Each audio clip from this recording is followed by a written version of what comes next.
வரஹ்மத்துல்லாஹி வபரகாத்து. கண்ணிமிக்க சகோதரர்களே, அல்லாஹ்வின் அருளால் சிறப்பான 10 நாட்கள் இன்றோடு முடிவடைந்து நாளையிலிருந்து நாளை மகரிபிலிருந்து கடைசி 10 ஆரம்பமாகிறது. நபிகள் நாயகம் ஸல்லல்லாஹு அலைஹி வஸல்லம் அவர்கள் கடைசி 10 நாள் வந்துவிட்டால் வரிந்து கட்டிக்கொள்வார்கள். குடும்பத்தார் அனைவர்களையும் விழிக்க வைப்பார்கள். இரவெல்லாம் நின்று வணங்குவார்கள் என்று அவர்களை பற்றி அறிவிக்கின்ற நபிமொழிகள் நமக்கு சொல்கின்றன. எனவே அந்த வரிந்து கட்டிக்கொண்டு என்ற அந்த சொல் ஷத்த மீஸரஹு வ ஐகத அஹ்லஹு வ அஹ்யல் லைல குல்லஹு, வரிந்து கட்டிக்கொண்டு நாமளும் இன்ஷா அல்லாஹ் நாளிலிருந்து வரிந்து கட்டிக்கொண்டு இபாதத் செய்ய வேண்டும். அதற்காக நாம் அவ்வப்போது சொல்லி வந்த திக்ருகளை ஒன்று சேர்த்து ஒரு கார்டு உருவிலே இங்கே உங்களுக்கு வழங்கப்படும். வீட்டில் உள்ளவர்களுக்கு தேவையானால் கூட ஒன்று வாங்கிக் கொள்ளுங்கள். இப்பொழுது அந்த கார்டு உங்களுக்கு வழங்குவார்கள். அதிலே ஆங்காங்கு நாம் ஒரு சொற்பொழிவிலே சொன்ன அந்த திக்ருகள் இருக்கின்றன. வரக்கூடிய 10 நாட்களில் இதை கொண்டு அமல் செய்வதற்கு அது வாய்ப்பாக இருக்கும் என்பதனால் இந்த கார்டுகளை தவறாமல் இப்பொழுது விநியோகிப்பார்கள். அதை நீங்கள் வாங்கிக் கொள்ளுங்கள். இன்ஷா அல்லாஹ் நாளையிலிருந்து ஏத்திகாஃப் ஆரம்பமாகிறது. ஏத்திகாஃப் என்றால் உள் இருப்பு போராட்டம். யா அல்லாஹ், எங்க மஹல்லாக்காரங்களுக்கு நீ மன்னிச்சு தான் ஆகணும். அது வரைக்கும் நாங்கள் வீட்டை விட்டு போக மாட்டோம், பள்ளியாசல் விட்டு போக மாட்டோம். எங்கள் மக்களுக்கு தொட்டதெல்லாம் பொன்னாக ஆகின்ற அல்வரக்கத்தை நீ கொடுத்தான் ஆகணும், இல்லாட்ட நாங்கள் இதை விட்டு போக மாட்டோம்னு சொல்லி நம்மிலே சிலர்கள் உள்ளிருப்பு போராட்டம் நாளைக்கு நடத்த இருக்கிறார்கள். நாளையிலிருந்து 10 நாளைக்கு அவர்கள் உள்ளிருப்பு போராட்டம் நடத்த இருக்கிறார்கள். அவர்களுக்கு நம்மாலான ஒத்தாசைகளை உதவிகளை நாம் அவர்களுக்கு செய்ய வேண்டும். நாமும் இருக்க முயற்சித்தால் அது மிகப்பெரிய பாக்கியம். என்ன பாக்கியம்னா லைலத்துல் கத்ர் நிச்சயமாக கிடைச்சிடும். 83 வருடங்கள் இபாதத் செய்த அந்த நன்மை ஏத்திகாஃப் இருப்பவங்களுக்கு கட்டாயமா கிடைச்சிடும். ஏன்னா இந்த 10 நாள்ல ஒரு நாள் தான் அது எந்த நாளும் தெரியாம நம்ம கடைத்தெருல சுற்றி கொண்டிருப்போம். ஆனால் உள்ளே இருப்பவர்கள் கட்டாயமாக அந்த நாளை அவர்கள் அடைகின்ற காரணத்தினால் இந்த 10 நாளில நிச்சயமாக 83 வருடத்தினுடைய இபாதத் கிடைக்கிறது என்பது ஒரு அற்புதமான பாக்கியம். எனவே அதற்கு நாம் முயற்சிக்க வேண்டும். இல்லையானால் அதற்குரியவர்களுக்கு ஒத்தாசிவதற்கு நம்மாலான முயற்சியை செய்து கொள்ள வேண்டும். இன்ஷா அல்லாஹ் நாளையிலிருந்து கியாமுல் லைல் தொழுகை நடைபெறும். 11:30 மணிக்கு கியாமுல் லைல் தொழுகை நடைபெறும். எனவே அனைவர்களும் இந்த கியாமுல் லைல் தொழுகையிலையும் கலந்து கொண்டு, கியாமுல் லைல் என்றால் 8 ரக்காத் நஃபில், அதிலே ஒரு குர்ஆனை முடிப்பார்கள். இந்த 10 நாட்களிலும் ஒரு குர்ஆனை முடிப்பார்கள். ஒரு அற்புதமான ஒரு வாய்ப்பு, வேற எங்கும் கிடைக்காத ஒரு வாய்ப்பு இங்கே நமக்கு கிடைக்கிறது. அதை நீங்கள் ஒவ்வொருவரும் பயன்படுத்திக் கொள்ளுங்கள் என்று உங்களிடத்தில் நாம் தெரிவித்து நம்முடைய உரையை நாம் தொடர்கிறோம். நஹ்மது வ நுஸல்லி அலா ரசூலில் கரீம். அம்மா பஅத், ஃபகத் قال الله تعالى في كلامه القديم والفرقان المجيد. أعوذ بالله من الشيطان الرجيم. بسم الله الرحمن الرحيم. إذ قال يوسف لأبيه يا أبتي إني رأيت 11 كوكبا. صدق الله مولانا العلي العظيم. اللهم صل على سيدنا محمد شمس الأنبياء وبدر المرسلين وكتب الأولياء وافتخار المتقين تاج الأمة الشفيع المذنبين شفيعي يوم القيامة. الله يا هادي يا الله يا الله أنت الله بلا والله أنت الله لا إله إلا أنت الله الله الله والله إنه لا إله إلا الله يا شرع يا من أمره بين القاف والنون إنما أمره إذا أراد شيئا قل له كن فيكون فسبحان الذي بيده ملكوت كل شيء وإليه ترجعون. اللهم أيدني بروح القدس. اللهم علمني علما لدني بسم الله العظيم. اللهم انزل عليه السكينة والوقار. اللهم سخر لي هؤلاء المدد المضي يا سيدي. கண்ணியத்திற்கும் மதிப்பிற்கும் உரித்தான பெரியோர்களே, சகோதரர்களே, அல்லாஹ்வின் அருளால் 20ஆம் நாள் தராவி தொழுகை நிறைவு செய்துவிட்டு அமர்ந்திருக்கிறோம். சிறப்பான இந்த நன்னாட்களில் அல்லாஹ் தன்னுடைய அடியார்களுக்கு வழங்குகின்ற அனைத்து நற்பாக்கியங்களையும் நம் அனைவர்களுக்கும் தந்தருள் புரிவானாக. இன்றைய இரவுகளில் எண்ணற்ற அடியார்களுக்கு நரக விடுதலை வழங்குகிற ரப்புல் ஆலமீன் நமக்கும் அத்தகைய நரக விடுதலையை வழங்கி கிருபை செய்தருள் புரிவானாக. கண்ணியத்திற்குரியோர்களே, நபிமார்களுடைய சரித்திர தொடரில் இன்றைய சிந்தனைக்கு சையதுனா யூசுப் அலைஹிஸ்ஸலாத்து வஸ்ஸலாம் அவர்களை பற்றி நாம் எடுத்துக்கொண்டிருக்கிறோம். சையதுனா யூசுப் அலைஹிஸ்ஸலாத்து வஸ்ஸலாம் அவர்களை பற்றி அல்லாஹ் தஆலா திருக்குர்ஆனிலே 27 இடங்களிலே கூறுகிறான். இவர்களை பற்றி சொல்வதாக இருந்தால் இவர்களை ஒரு கனவு ஸ்பெஷலிஸ்ட் என்பதாக சொல்லிக் கொள்ளலாம். இவருடைய சரித்திரத்தை சொல்வதற்கு ஒரு நாள் போதாது என்றாலும் சுருட்டி மடக்கி இந்த குறிப்பிட்ட நேரத்தில் இந்த சரித்திரத்தை சொல்வதற்கு நாம் முயற்சிக்கிறோம். அல்லாஹ் துணை செய்வானாக. சையதுனா இப்ராஹிம் அலைஹிஸ்ஸலாத்தினுடைய மகனார் இஸ்ஹாக் அலைஹிஸ்ஸலாம். இஸ்ஹாக் அலைஹிஸ்ஸலாத்தினுடைய மகனார் யாக்கூப் அலைஹிஸ்ஸலாம். யாக்கூப் அலைஹிஸ்ஸலாம் அவர்களுக்கு 2 மனைவி. ஒரு மனைவியின் மூலமாக 11 ஆண் பிள்ளைகள், இன்னொரு மனைவியின் மூலமாக 2 ஆண் பிள்ளைகள். அந்த ஏழைய மனைவிக்கு பிறந்துதான் யூசுப் அலைஹிஸ்ஸலாம் அவர்களும் பின்யாமீன் என்ற யூசுப் அலைஹிஸ்ஸலாத்தினுடைய சகோதரரும். மீதி இருக்கக்கூடிய 11 பேர்களும் இன்னொரு தாய்க்கு, மூத்த தாய்க்கு பிறந்தவர்கள். கணியத்திற்குரியவர்களே, சையதுனா யூசுப் அலைஹிஸ்ஸலாத்தினுடைய வரலாற்றை அல்லாஹு தஆலா முழுமையாக ஒரு இடத்திலே நமக்கு சொல்லி காட்டுகிறான். யூசுப் அலைஹிஸ்ஸலாத்தினுடைய வரலாற்றிற்கு அவன் தலைப்பு கொடுத்தது அஹ்ஸனல் கஸஸ், அழகான சரித்திரம். அல்லாஹ் அதற்கு பெயர் கொடுத்திருக்கிறான் அழகான சரித்திரம் என்று. ஏனென்றால் மனிதனுக்கு தேவைப்படுகின்ற நவரசம் என்று சொல்வார்கள். 9 உணர்வுகள், 9 உணர்வுகளும் இவருடைய வாழ்க்கையிலே சிறப்பாக எடுத்துரைக்கப்படுகிறது. உதாரணமாக பாசம், பொறாமை, துன்பம், ஏமாற்றம், காதல், கோபம், வெறுப்பு, இன்பம், சலிப்பு என்பனை போன்ற ஏராளமான உணர்வுகள் இவருடைய வாழ்க்கையிலே மிகச் சிறப்பாக எடுத்து கூடப்படுகிறது. அதனால் அல்லாஹு தஆலா இதை அழகிய சரித்திரம் என்பதாக குறிப்பிடுகின்றான். அழகிய சரித்திரம் என்று சொல்வதோடு மட்டுமல்லாமல் ஏராளமான படிப்பினைகளையும் இந்த சரித்திரத்தில் அல்லாஹ் வைத்திருக்கிறார்.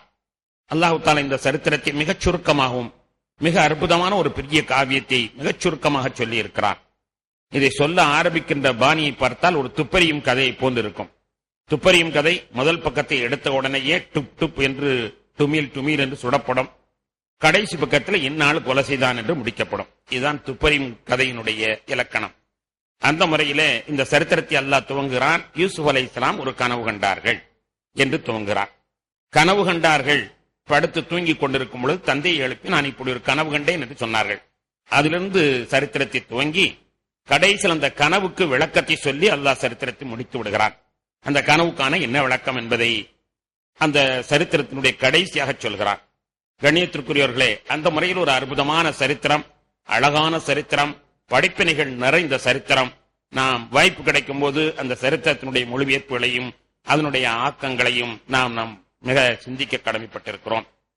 கண்ணியத்திற்குரியவர்களே, அல்லாஹு தஆலா அதை பற்றி சொல்கிற பொழுது யூசுப் அலைஹிஸ்ஸலாம் அவர்கள் திடீரென்று தன்னுடைய தந்தையை எழுப்பி அவர்கள் சொல்கிறார்கள். அப்பொழுது அவர்களுக்கு வயது 16, 17 இருக்கும். தந்தையை எழுப்பி அவர்கள் சொல்கிறார்கள், எனது அருமை தந்தையே, சூரியனும் சந்திரனும் ஒரு 11 நட்சத்திரங்களும் வானத்திலிருந்து இறங்கி வந்து எனக்கு மரியாதை செய்கின்றன, எனக்கு சஜ்தா செய்கின்றன. இப்படி ஒரு கனவு கண்டேன். கனவு 2 வரிதான். சூரியனும் சந்திரனும் இறங்கி வந்து 11 நட்சத்திரங்களுடன் வந்து எனக்கு சஜ்தா செய்கின்றன என்று சொன்னார்கள். சொன்ன உடனே யாக்கூப் அலைஹிஸ்ஸலாம் அவர்களுக்கு உண்மை புரிந்துவிடு. அவர் ஒரு நபி அல்லவா, அந்த கனவுடைய விளக்கம் புரிந்துவிட்டது. உடனே அவர்கள் சொன்னார்கள், அற்புதமான கனவு, கதாலிக்க எஜிதபீக ரப்புக. இந்த கனவுடைய விளக்கம் என்ன தெரியுமா? உன்னை உன்னுடைய இறைவன் தேர்ந்தெடுக்கப் போகிறார். வயுஅல்லிமுக மின் தாவீலில் அஹாதீஸ், கனவுக்கு விளக்கம் சொல்லும் கலையை உனக்கு கற்றுத்தரப் போகிறார். வயதிம்மு நிஅமத்தஹு அலைக வஅலா ஆலி யாக்கூப, உன் மூலமாக அந்த யாக்கூபுடைய சந்ததிக்கே அல்லாஹ் ஒரு பெருமையை தரப்போகிறான். கமா அத்தம்மஹா அலா அபவைக மின் கப்லி இப்ராஹீம் வ இஸ்ஹாக், நம்முடைய பெற்றோர்களாகிய இப்ராஹிம் இஸ்ஹாக்குக்கு அல்லாஹு தஆலா பெருமை அளித்ததை போன்றே உன்னால் இந்த சந்ததிக்கு அல்லாஹு தஆலா பெருமை தரப்போகிறான் என்பதாக அவர்கள் சொன்னார்கள். சொன்னதோடு நின்றிருந்தால் பரவாயில்லை. ஏற்கனவே அவர்களுக்கு அந்த பிள்ளையின் மீது கொஞ்சம் பிரியத்தை அதிகமாக்கி விட்டார். அதிகமாக்கி அந்த பிள்ளையின் மீது அதிகமான அளவிற்கு பாசத்தை காட்ட ஆரம்பித்து விட்டார். இந்த நேரத்தில் ஒரு கணம் நாம் சற்று சிந்தித்து பார்க்க வேண்டும். நம்முடைய குழந்தைகள் எல்லாம் நாம் பெற்ற குழந்தைகள். நாம் பெற்ற குழந்தைகள் மீது நம்முடைய அன்பு சமமானதாக இருக்க வேண்டும். ஒரு பக்கத்தில் கொஞ்சம் தூக்கலா இருக்குது என்பது பிள்ளைகளுக்கு தெரியக்கூடாது. அப்படித்தான் நாம் வாழ கடமைப்பட்டிருக்கிறோம். ஆனால் நாட்டிலே பழக்கம் என்ன தெரியுமா? இது உம்மா பிள்ளை, இது ஒத்தா, நீ அத்தா பிள்ளை தானப்பா, ஆமா நீ உம்மா பிள்ளை தானப்பா, அப்ப அத்தா பிள்ளை மேல அம்மா பிரியப்பட மாட்டாள், அம்மா பிள்ளை மேல அத்தா பிரியப்பட மாட்டார். அப்பவே அந்த புள்ள தெரிஞ்சுக்கிறது இது நமக்கு அத்தா, நமக்கு உள்ள ஒத்த ஆள் அல்ல. அப்படிப்பட்ட ஒரு பாரபட்சத்தை என்ன காரணத்தினாலும் நாம் செய்து விடுகிறோம். 5 பிள்ளை இருந்தா ஒரு பிள்ளை காசு கட்ட டக்குன்னு கொடுத்துடுறது, இன்னொரு பிள்ளை காசு வந்தா உனக்கு வேலை இல்ல, நீ என்ன சம்பாதிக்க வச்சுற, அதை செய்யற இதை செய்யறன்னு திட்டுறது. பிள்ளைகளுக்கு மத்தியில் பாரபட்சம் பாட்டுவதனால் என்ன ஆகிறது? அந்த பிள்ளையின் மீது மற்ற பிள்ளைக்கு போராமை ஏற்பட்டு அந்த பிள்ளையை கொலை செய்யக்கூட அவர்கள் துணிந்து விடுகிறார். அல்லாஹ் இதை வரலாறாக சொல்லி காட்டுகிறார். மற்ற பிள்ளைகள் இந்த பிள்ளையின் மீது போராமைப்பட்டு கொலை செய்யக்கூட அவர்கள் துணிச்சலாக ஆகிவிடுகிறார்கள்.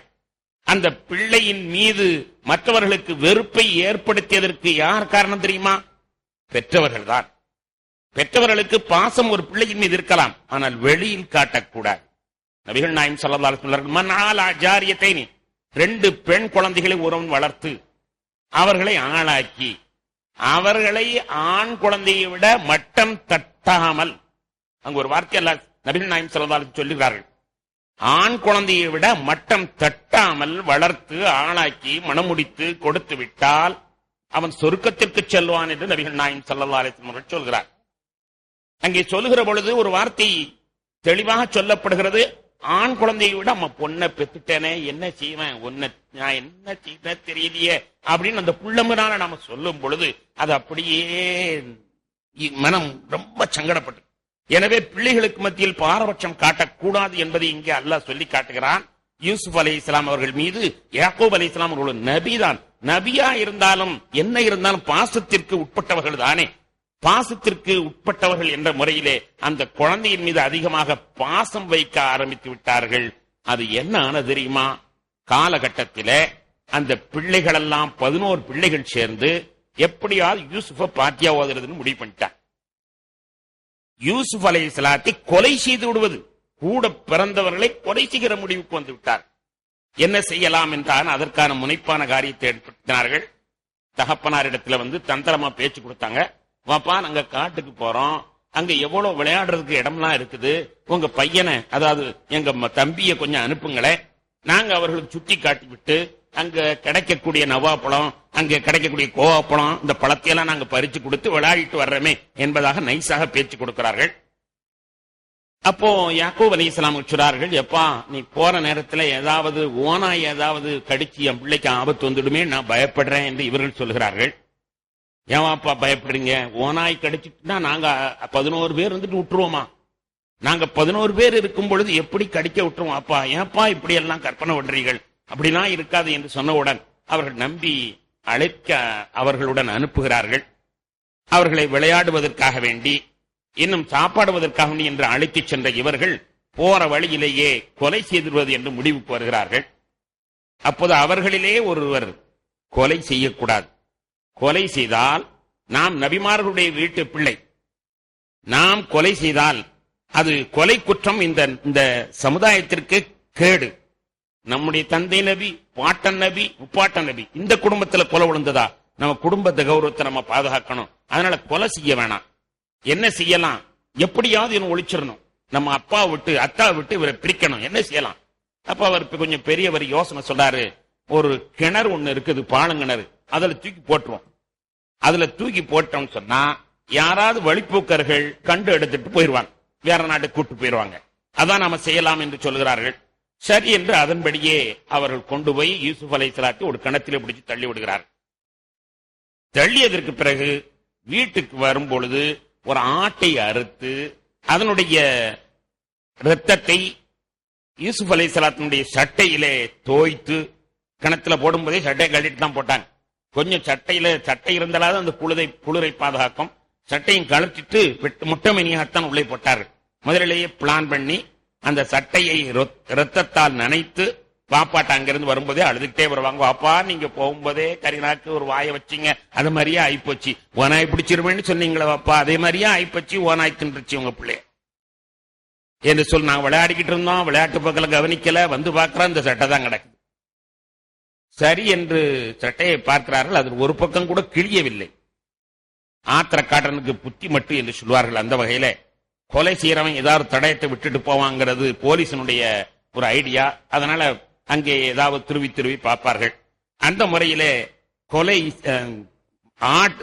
ஓனை சாப்பிட்டது என்றால் சட்டையை கிழிக்காமலா சாப்பிட்டது என்று கேட்கிறார்கள். கேட்டாலும் கூட பிள்ளைகள் ஏதோ பண்ணிட்டாங்கன்னு அவர்களுக்கு தெரிந்து விடுகிறது.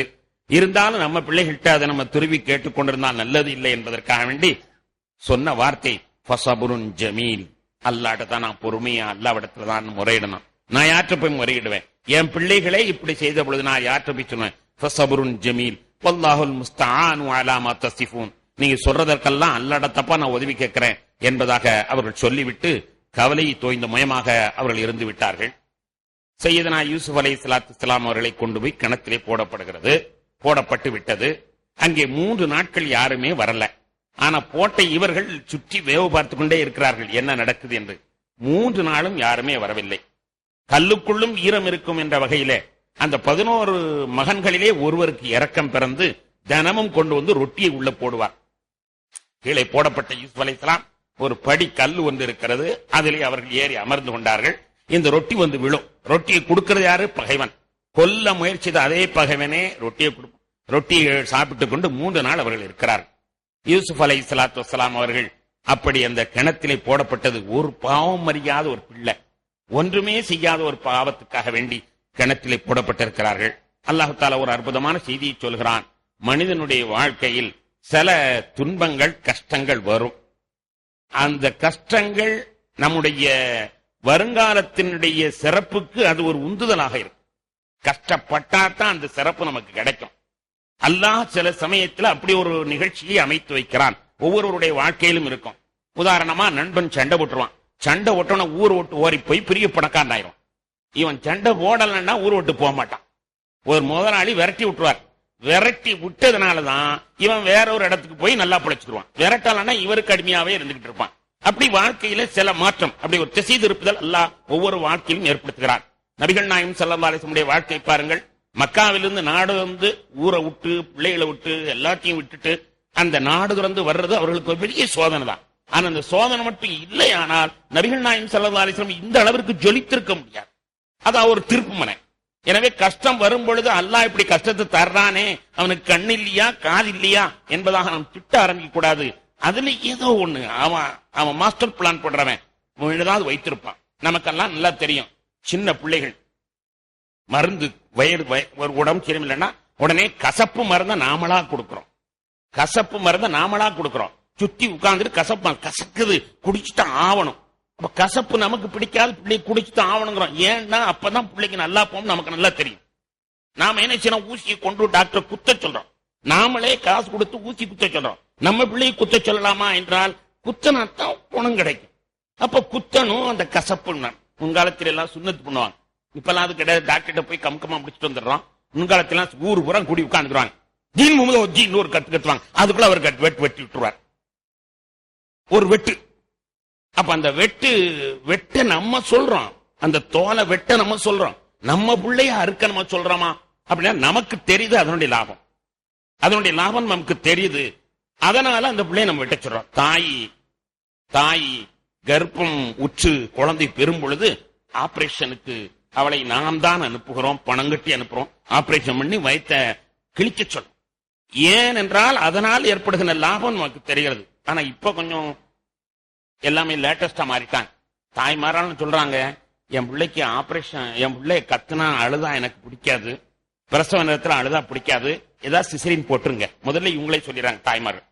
என் பிள்ளை அழுதுச்சுன்னா எனக்கு தாங்காது, பிரசவம் நீங்க பிரசவம் சொல்லிட்டு அழுவ வச்சிடாதீங்க, அந்த நேரத்தில் என் பிள்ளை அழுதா தாங்காது, ஏதாவது சிசரின் போட்டு முதல்ல பிள்ளையை விளையாக்குங்க என்பதாக தாய்மார்கள் சொல்லுகிற காலம். கண்ணியத்திற்குரியவர்களே, எனவே நமக்கு தெரிகிறது அறுக்கத்தான் வேண்டும் என்று. சுத்தி உட்கார்ந்துட்டு நம்ம என்ன செய்யறோம்? அதை ஆதரிக்கிறோம். கசப்பு மருந்து தேவை என்று தெரிகிறது, ஊசி தேவை என்று தெரிகிறது. எனவே நாம் அதை கொடுக்க சொல்றோம். அதே மாதிரி அல்லாஹ்வுக்கு தெரிகிறது இப்படி கிணத்துல போட்டாத்தான் இந்த ஆளு ஒரு பெரிய மந்திரியா வருவார். இல்லன்னா யாக்கூப் அலைஹிஸ்ஸலாத்துடைய முந்தானியை பிடிச்சுக்கிட்டு பிள்ளைக்கு மவனா சுத்தி தாழ்ந்துகிட்டு இருப்பார். அப்போ ஒரு தீமை நடைபெறுகிற பொழுது அதனுடைய பின்னால் உள்ளது நமக்கு தெரியாது. ஆனால் நாம் பார்க்க வேண்டும், நாம் நல்லது என்று கருதுகிற பொழுது நாம் இதை செய்கிறோம் அல்லவா? கசப்பு மருந்து நல்லது என்று கருதுகிற பொழுது செய்கிறோம் அல்லவா? ஊசி குத்துவது நல்லது என்று கருதுவது செய்கிறோம் அல்லவா? வெட்டுவது நல்லது என்று கருதுவது செய்கிறோம் அல்லவா? இது மாதிரி அல்லாஹ்வுக்கு அது நல்லது என்று தெரிகிறது, அவன் அதை செய்கிறான். எனவே அதை நாம் ஏற்க சித்தமாக வேண்டும். ஒரு பெரிய நம்முடைய வாழ்க்கையில ஒரு பெரிய அழுக வேண்டிய ஒரு நிலை, இந்த மாதிரி ஒரு நல்ல சோதனை ஏற்பட்டுச்சு என்பதாக நினைக்க கூடாது. அதுதான் நம்முடைய வாழ்க்கையினுடைய மறுமலர்ச்சிக்கு காரணமாக இருக்கும். அல்லாஹ்வை எந்த நேரத்திலுமே அவன் செய்வது நன்மையாகத்தான் இருக்கும் என்பதாக நாம் எண்ணிக்கொள்ள வேண்டும். கண்ணியத்திற்கும் மதிப்பிற்கும் முடித்தான பெருமக்களே, இப்படியாக யூசுப் அலைஹிஸ்ஸலாம் 3 நாள் அந்த இடத்துல இருந்தது மிக கஷ்டம். மலக்குமார்கள்லாம் கூட கவலைப்பட்டாங்க. அல்லாஹ்விடத்தில் வேண்டினார்கள், இப்படி ஒரு பிள்ளைக்கு கஷ்டத்தை கொடுப்பியா அல்லாஹ் என்று கேட்டார்கள். அப்பதான் அல்லாஹு தஆலா சையதுனா யூசுப் அலைஹிஸ்ஸலாம் அவர்களுக்கே ஒரு அறிவிப்பு செய்கிறான். அப்பொழுதே வஹி வந்ததாகவும் சொல்கிறார். அப்பொழுதே அவர்களுக்கு வஹி வந்து விட்டது, நபியாக சின்ன வயசிலே ஆக்கப்பட்டு விட்டார். கிணத்தில் இருக்கும்போதே அல்லாஹ் சொல்றான், வஓஹினா இலைஹி லதுனப்பி அன்னஹும் பிஅம்ரிஹிம் ஹாதா வஹும் லா யஷ்உரூன். யூசுஃபே, பின்னொரு காலம் வரும், அந்த நேரத்தில் உங்களுடைய சகோதரர்களிடத்துல நீங்க இப்படி செஞ்சீங்களடா பாவிகளேன்னு நீங்களே சொல்லுகிற நிலை வரும். அப்ப அல்லாஹ் உன்னை உயர்த்துவேன்.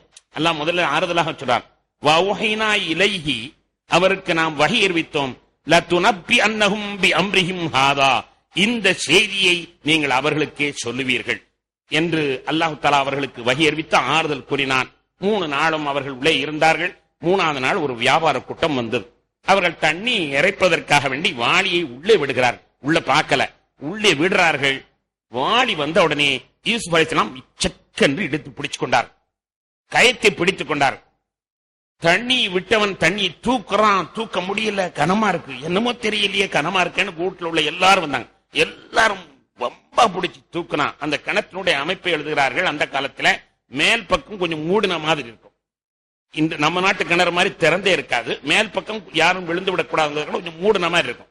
அதனால பிடிச்சு இழுக்கிறார்கள். அழகான ஒரு குழந்தை, அந்த குழந்தையும் 3 நாளா உள்ள ஏத்திகாப் இருந்த காரணத்தினால அப்படி செக்க சிவேர் என்று அப்படி அழுத்த பழமாக அழகாக வருகிறது. ஹதாகுலாம் ஒரு அடிமை கிடைச்சிட்டான் என்பதாக இவர்கள் தூக்குறார். 3 நாளா கண்காணிச்சுக்கிட்டே இருந்தவங்க, 3 நாளா கண்காணிச்சுக்கிட்டா இருந்தவங்க திடீர்னு யோசிக்கிறாங்க. வெளியில எடுத்த உடனே நீ யாருப்பான்னு கேட்பாங்க வியாபாரிகள். நான் இந்த மாதிரி யாக்கூபுடைய மகன், இந்த ஊர் பக்கம் தான், இப்படியா என் அண்ணன் மாதிரிலாம் சேர்ந்து பண்ணிட்டாங்கன்னு சொன்னா திரும்ப விட்டுருவாங்க. திரும்ப விட்டுட்டாங்கன்னா நமக்கு வேட்டு, பெரிய வேட்டு. அத்தாட போய் செய்தி சொல்லிட்டா இருக்கிற பாசமும் போயிடும்.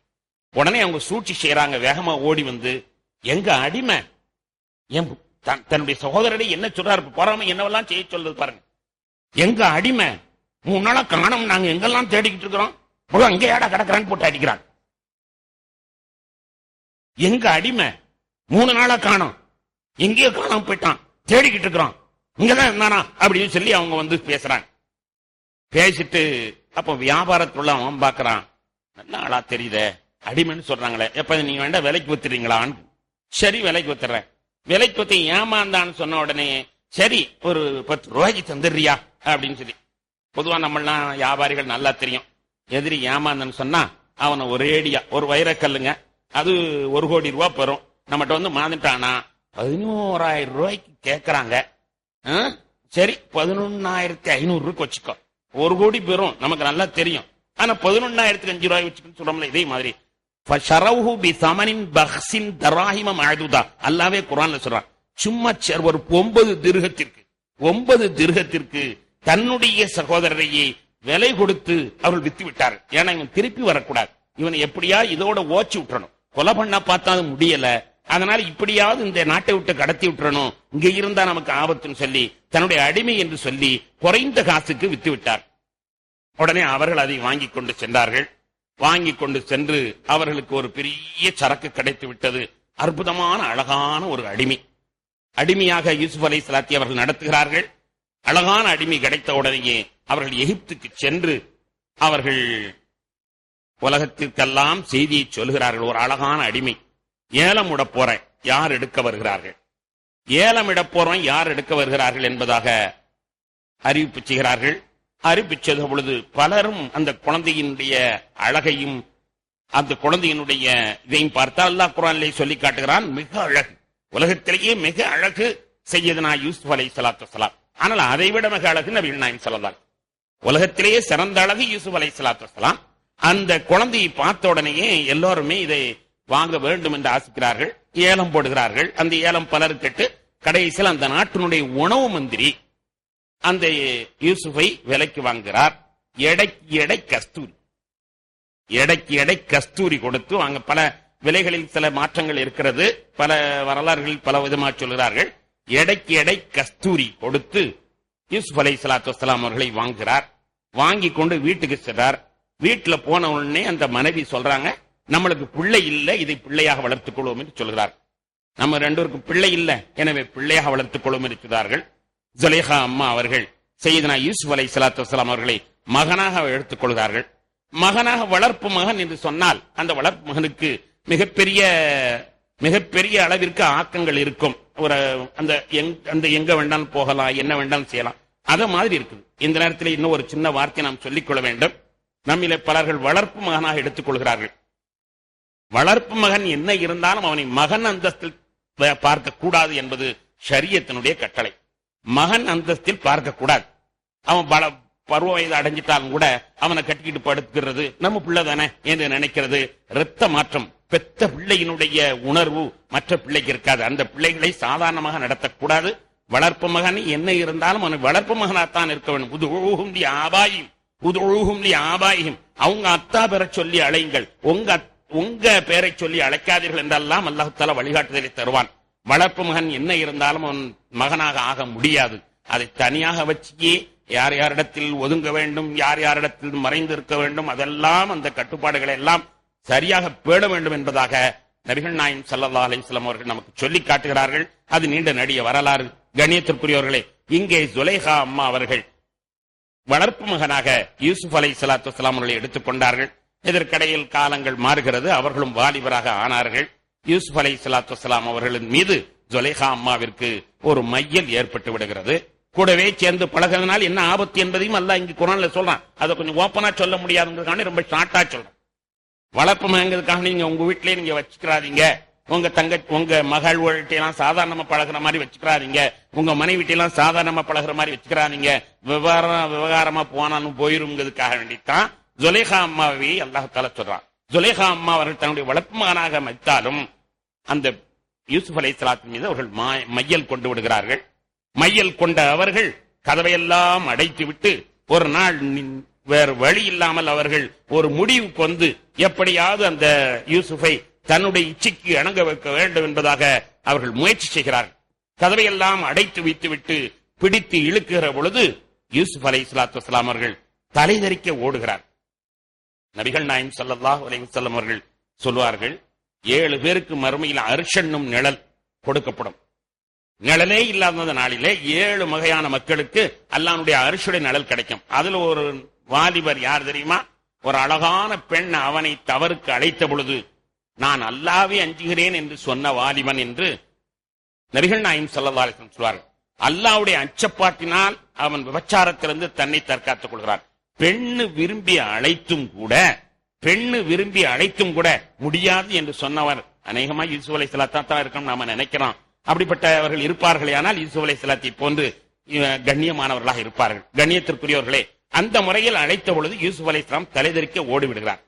அவ்வளவுதான் நடந்தது. நல்லா ஓப்பனா குர்ஆன் சொல்லுது, இவ்வளவுதான் நடந்துச்சு. கொஞ்சம் கூட கூடுதல் குறைச்சி இல்ல. கையை பிடிச்சு இழுத்தாங்க, இவர் தப்பிச்சுக்கிட்டு ஓடிட்டார். இவ்வளவுதாங்க நடந்துச்சு.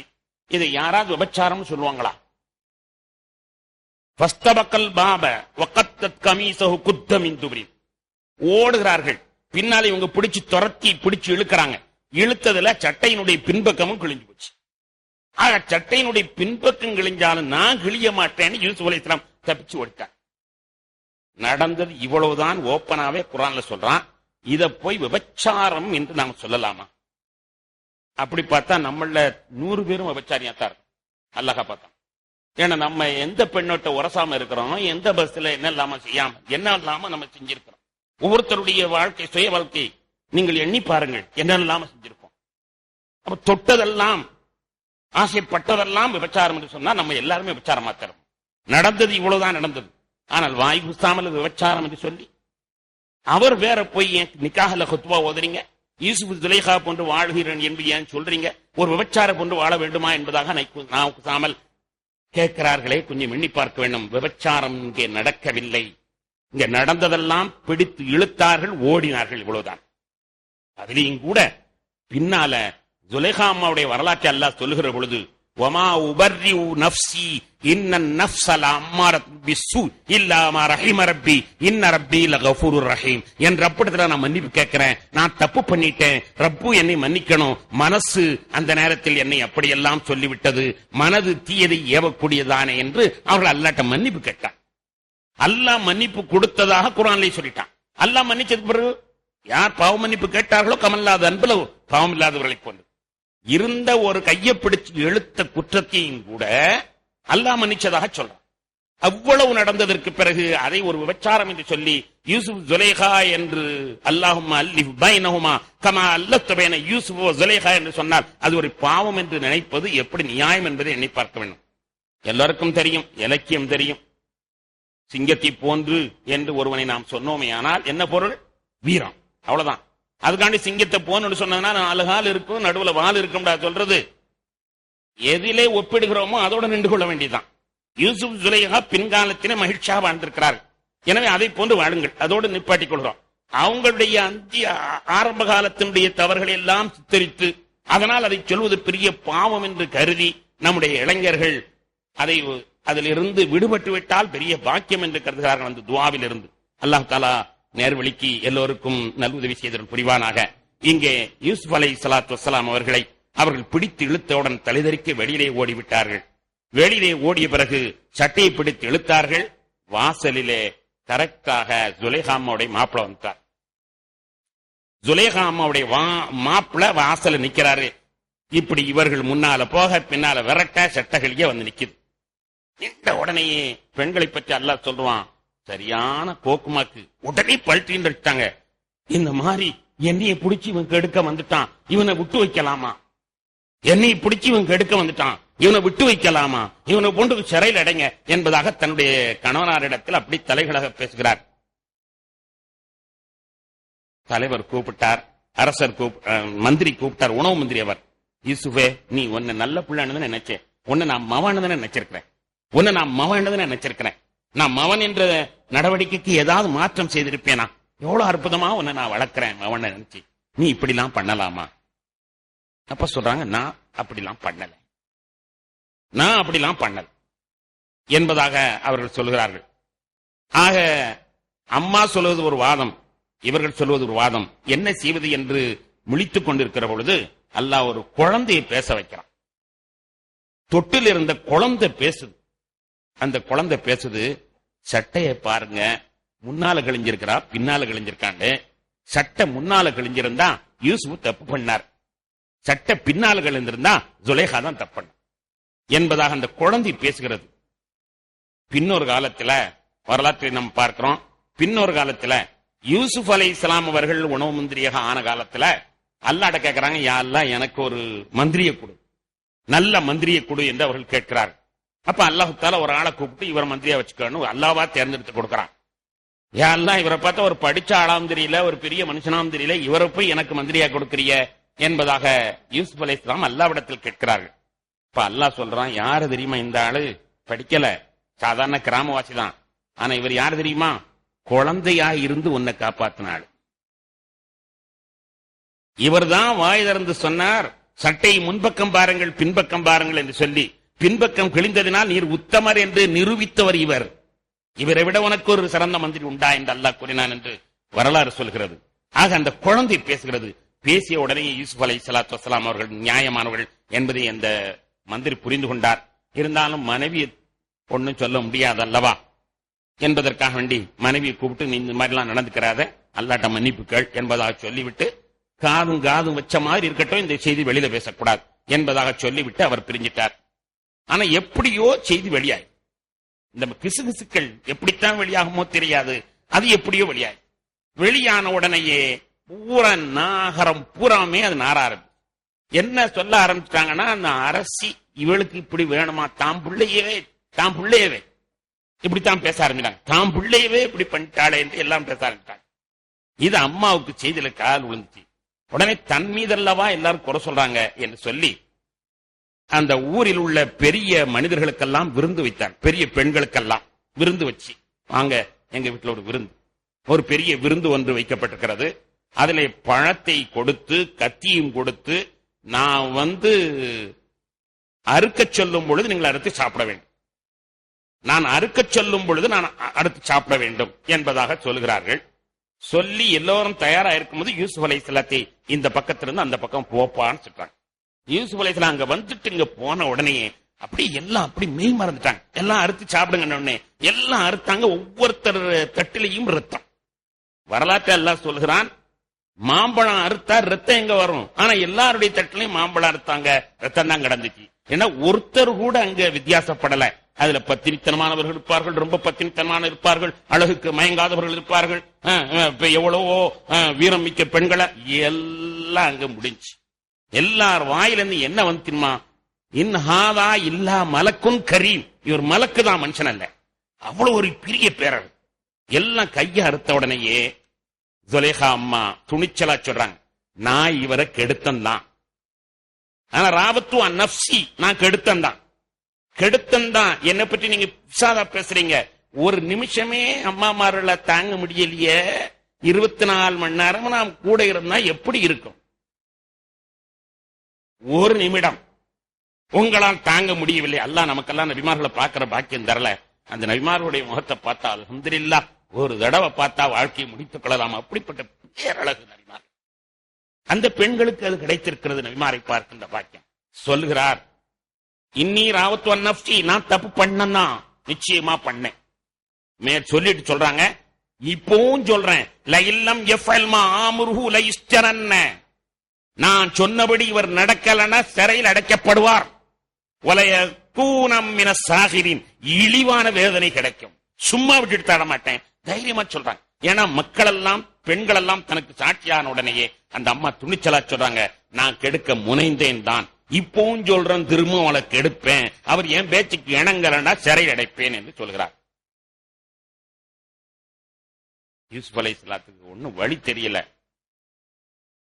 நேற்று நம்ம சொன்னோம் பாருங்க, வேற வழி இல்ல, எங்க போக வேண்டியதான், கையை தூக்கிற வேண்டியதான் நெஞ்சுக்கு மேல. யா அல்லாஹ், இந்த பெண்களுடைய வலையில விழுகிறதை விட எனக்கு சிறை வாழ்க்கையே பரவாயில்லை என்பதாக அவர்கள் அல்லாஹ்விடத்தில் துஆ செய்றாங்க. ஜெயில போனாலும் பரவாயில்ல, நம்மளா இருந்தா அப்படிதான் நம்ம பேசும், எப்படியா சமாளிச்சுட்டு போக வேண்டியது நடை. ஆனா அவங்களுக்கு அந்த தூய்மையான மனசு, அந்த தக்குவா மனசுல வந்துருச்சு. அப்படின்னா என்ன செய்யும்னா, யா அல்லாஹ், ஜெயில பரவாயில்ல, அதாப் இருந்தாலும் பரவாயில்ல, ஜெயில என்ன இருக்கும், களி கொடுப்பான், காலையிலையும் மாலையும் பெல் அடிச்சான், நம்ம நபி உயர்ந்த வீட்டுக்குள்ள, அதெல்லாம் வேணாம், பரவாயில்ல, என்ன இருந்தாலும் பரவாயில்ல.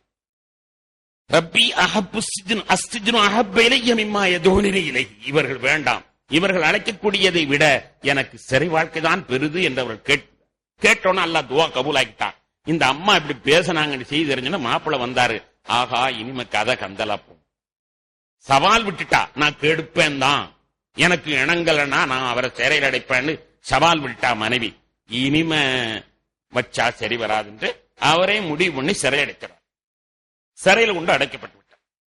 சிறையில் அடைக்கப்பட்டிருக்கிற பொழுது சிறையிலே ஒரு 2 கூட்டாளிகள் இருக்கிறார்கள். அந்த 2 கூட்டாளிகளும் அரசனுக்கு உணவு பரிமாறுகிற பொழுது நஞ்ச கொடுத்து அரசனை கொலை செய்ய முயற்சி செய்தார்கள் என்ற குற்றத்திற்காக வேண்டி 2 பேரும் அடைக்கப்பட்டிருக்கிறாங்க. அரசனுக்கு அல்ல, அந்த உணவு மந்திரிய இல்லையா, அரசன் தான். அரசனை கொல்றதுக்காக வேண்டி 2 பேரும் முயற்சி பண்ணாங்க. உணவிலே விஷத்தை கலந்து கொல்வதற்காக முயற்சி பண்ணார்கள் அந்த 2 பேர் என்ற குற்றச்சாட்டின்படி அடைக்கப்பட்டிருந்தார்கள். அந்த 2 பேரும் யூசுப் அலைஹிஸ்ஸலாத்துல சாதாரணமா பேசிக்கிட்டு இருக்கும்போது சொன்னாங்க, நாங்க ஒரு கனவு கண்டோம், அந்த கனவுக்கு விளக்கம் தெரியுமா? சொல்றேன். ஒருத்தர் சொன்னாரு, இன்னி அஹமில் ஃபௌக ரஸி குபுஸன், என் தலைக்கு மேல நான் ரொட்டி வச்சிருக்கிறேன், காகா சாப்பிட்டு போகுது. ஒருத்தர் சொன்னார். இன்னொருத்தர், என்னுடைய அரசருக்கு நான் திராட்சை புளிந்து கொடுப்பதாக கனவு கண்டேன் என்று சொல்றார். அந்த தலையில வச்சவர் தான் சமயக்காரர்.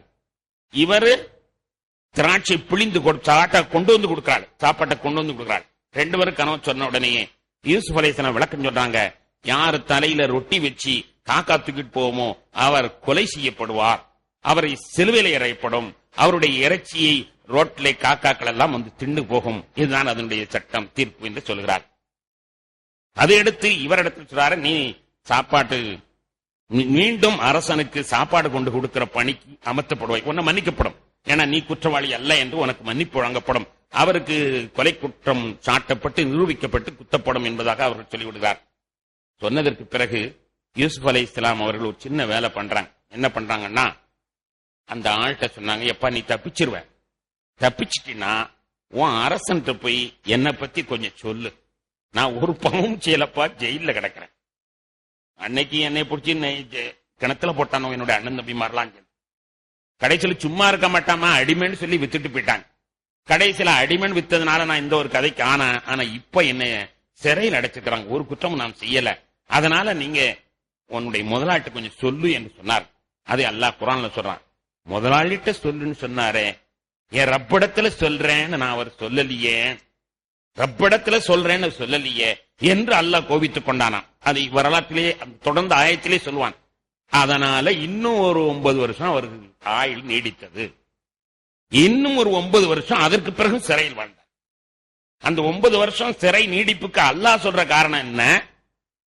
ஃபஅன்சாஹு ஷைத்தானு திக்ர ரப்பிஹி, ஷைத்தான் அவருடைய அசல் முதலாளியை மறக்க வச்சிட்டான்.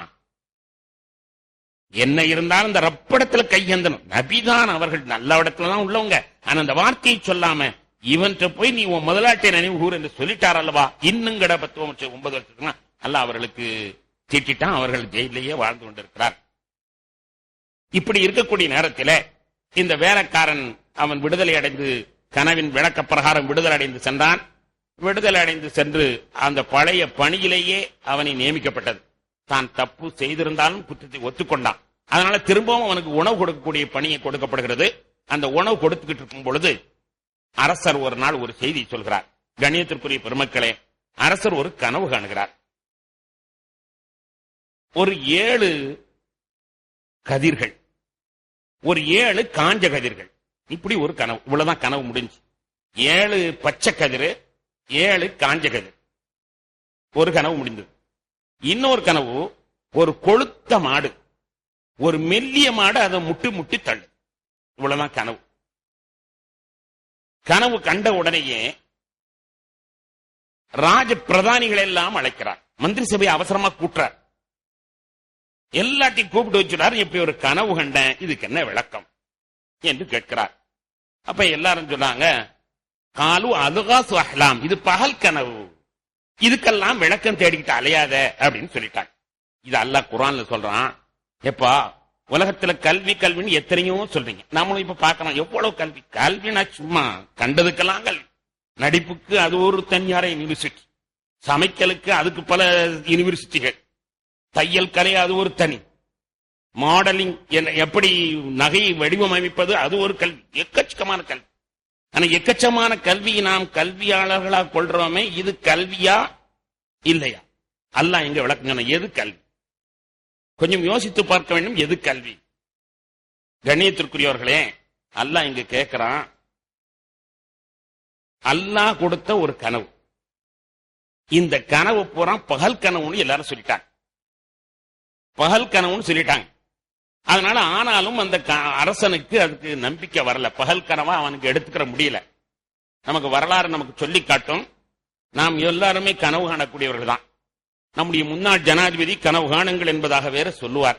அடிக்கடி நம்ம கனவு கண்டுகிட்டு இருப்போம். அப்படி கனவு காணுகிற பொழுது சில கனவுகள் நமக்கு உறுத்தலை ஏற்படுத்தும். இது ஏதோ ஒண்ணு சங்கடம், இது ஏதோ இருக்கு அப்படின்னு நமக்கு எது நம்மை உறுத்தலை ஏற்படுத்துதோ அது நல்ல கனவு. எது உறுத்தலை ஏற்படுத்துகிறதோ அது நல்ல கனவு. ஏதோ ஒரு செய்தி அதுல இருக்கிறது. பல கனவு நமக்கு மறந்துடும், காலையிலையும் மறந்துடும், பகலையும் மறந்துடும். ஆனா ஒரு கனவு மட்டும் உறுத்தலை ஏற்படுத்திக் கொண்டே இருந்தால் அந்த கனவு ஒரு விளக்கத்தை தருகிறது என்று சொல்வார். இப்ப அரசன் அந்த கனவை பகல் கனவாக அவன் எடுத்துக்கொள்ள விரும்பவில்லை. திரும்பவும் அவன் கொண்டு போய் மக்களிடத்துல பாக்குறவங்க எல்லாம் கேட்டு பார்த்தான். கடைசியில சாப்பிட்டுக்கிட்டு இருக்கும்போது அந்த ஆள்கிட்ட கேட்டான். சாப்பிட்டுக்கிட்டு இருக்கும்போது தன்னுடைய வேலைக்காரனிடத்தில் கேட்டான். வேலைக்காரன் சொன்னா, இதுக்கு கனவுக்கு விளக்கம் சொல்லணும்னா சிறையில ஒரு ஆள் இருக்கிறார், எனக்கு ஸ்பெஷல் உத்தரவு தந்தீங்கன்னா அந்த ஆள்கிட்ட போய் விளக்கம் கேட்டு. அரசன் ஸ்பெஷல் உத்தரவு கொடுத்து போய் கேட்டு வாப்பா, ஏன்னா இந்த கனவு ஏதோ சொல்லுதுன்னா எனக்கு தெரியுது, நீ போய் கேட்டு வா. போய் கேட்டு வந்து சொன்னார்கள். கேட்டு வந்து அவர்கள் சொன்னார்கள், அரசே இது ஒரு அற்புதமான கனவு. உங்களுடைய ஆட்சிக்கான 15 ஆண்டு வழிகாட்டுதல்.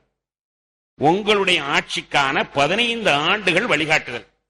அல்லாஹ் என்ன சொல்கிறான் என்றால், இன்றிலிருந்து 7 வருடத்திற்கு இந்த ஊரில் வெள்ளாமை கொளிக்கும். அதன் பிறகு 7 வருடத்திற்கு வெள்ளாமையே இருக்காது, பஞ்சம் வரும். அதன் பிறகு 1 வருடம் சராசரி நிலையை அடையும். நான் இந்த ஊரை சோதிக்கப் போகிறேன், இந்த நாட்டை சோதிக்கப் போகிறேன்.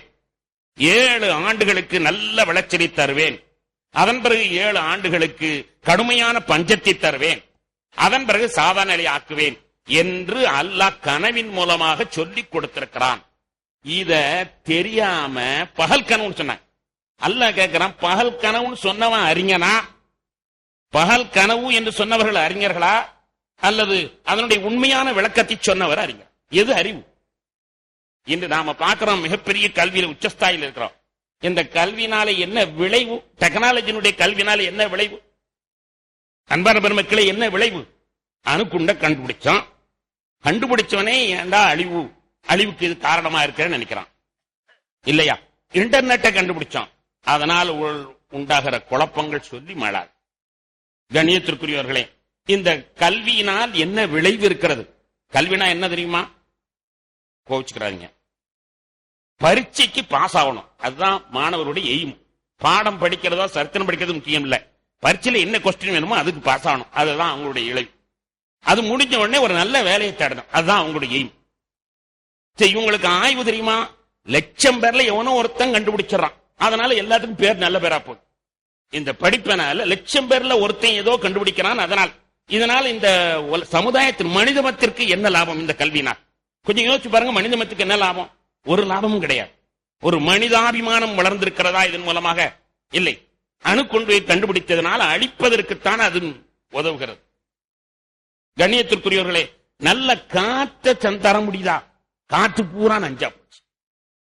இந்த டெக்னாலஜியின் மூலமாக நல்ல தண்ணியை தர முடியுதா? டிஸ்டிலரி வாட்டர் எந்த காலத்துல நம்ம விலைக்கு வாங்கினோம்? எவ்வளவு தண்ணீர் இருந்தது, இப்பொழுது எல்லா தண்ணியும் நஞ்சு. சரி, சாப்பாடாவது நியாயமா இருக்கிறத நம்ம பூரா நஞ்சு. கல்வினால் என்ன முடிஞ்சது? சாப்பாடு பூராமே நஞ்சு. சாப்பிட்ட அத்தனை பேர்களுக்கும் வியாதி வர்ற மழையில இல்லையா? காற்று நஞ்சாகிவிட்டது. சுற்றுப்புற சூழல் எங்கு பார்த்தாலும் மழை பெஞ்சாலும் கூட அமில மழை பெய்யுது பல இடங்கள்ல.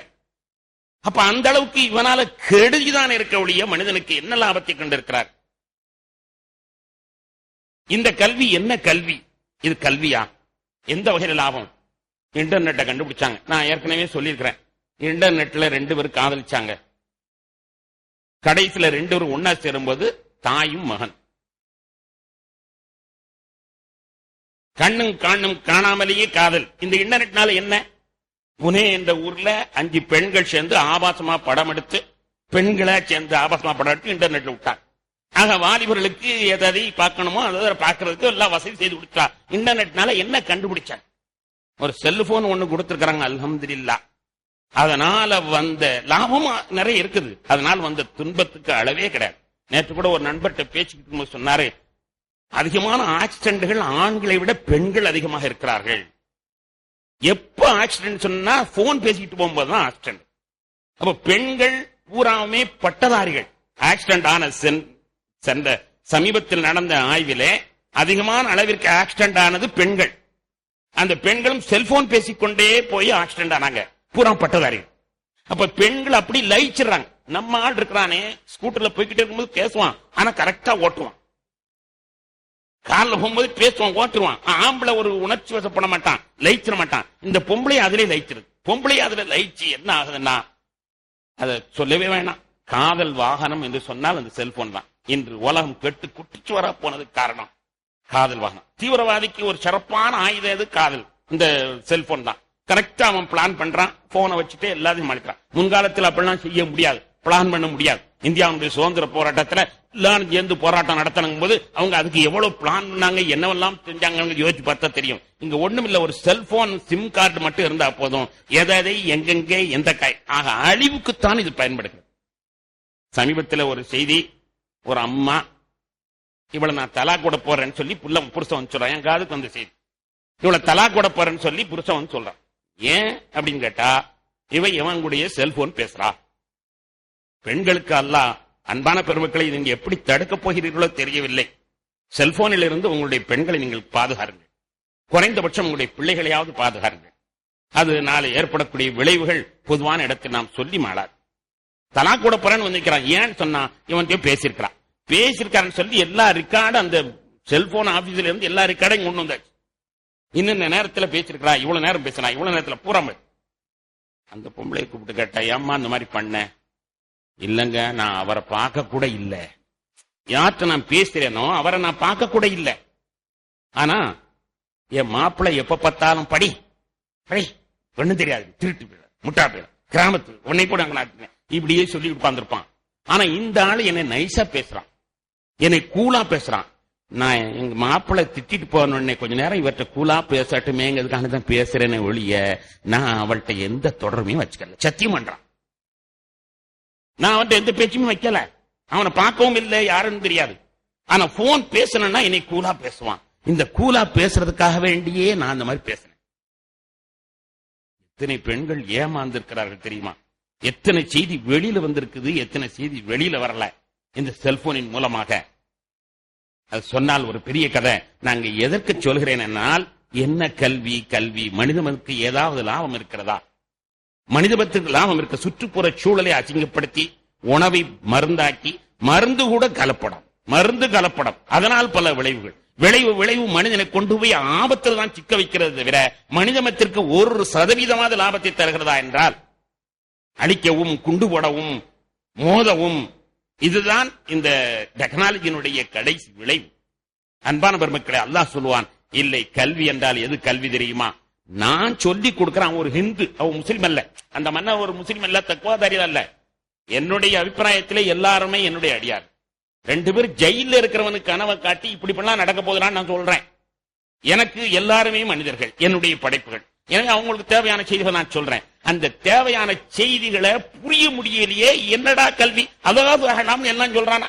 மந்திரி பிரதானிகள் பூரா, பட்டதாரிகள் பூரா, பெரிய பெரிய பண்டிதர்கள் தான் அந்த ஆபீஸ்ல இருக்கிறான், அரசாங்கத்தில் இருக்கிறான். அத்தனை பேரும் அவகாசம், இது பகல் கனவு, இதெல்லாம் நம்பாத, அறிவுக்கு புதலமானது, இதுல மோட்டிகம் என்பதா சொல்றானே. மோட்டிகமா? 15 வருஷ திட்டத்தை நான் சொல்லி கொடுத்திருக்கிறேன். இது விளங்க தெரியல, இதெல்லாம் என்ன மனிதனா என்று செய்தனா யூசுப் அலைஹிஸ்ஸலாத்துடைய வரலாற்றிலே பல படிப்பினைகள் இருக்கிறது.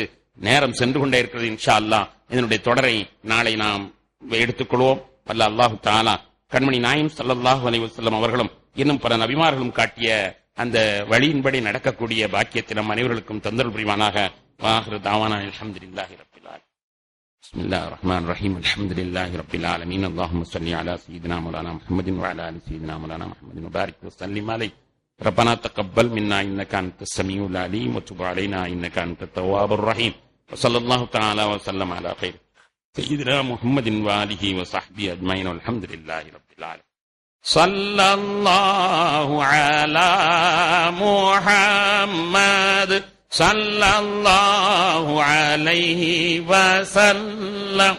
ஸல்லல்லாஹு அலா முஹம்மத் ஸல்லல்லாஹு அலைஹி வஸல்லம். ஸல்லல்லாஹு அலா முஹம்மத் யா ரப்பி ஸல்லி வ ஸல்லிம்.